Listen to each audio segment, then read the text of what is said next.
ჩვენი მიზანი მსოფლიოს საკლუბო ჩემპიონატის მოგება, კვარაცხელია. მსოფლიოს საკლუბო ჩემპიონატი დასასრულს უახლოვდება.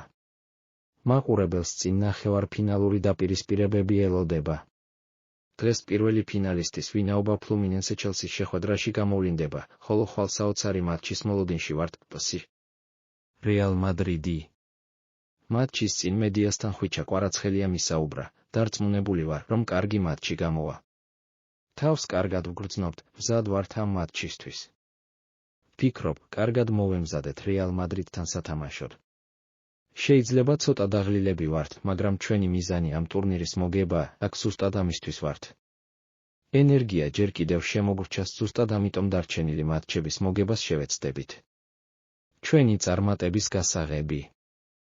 ერთად ყოფნით ბედნიერები ვართ, ეს იქნება მოედანზე თუ მოედანს მიღმათ თითოეული მომენტით სიამოვნებას ვიღებთ.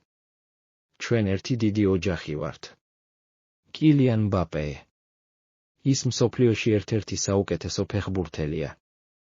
ჩვენ მას პატივს ვცემთ, რადგან კარგი პიროვნებაა, მაგრამ ხვალ ის ჩვენ წინააღმდეგ ითამაშებს, სწორედ ამიტომ მხოლოდ მოსაგებად გავალთ მოედანზე.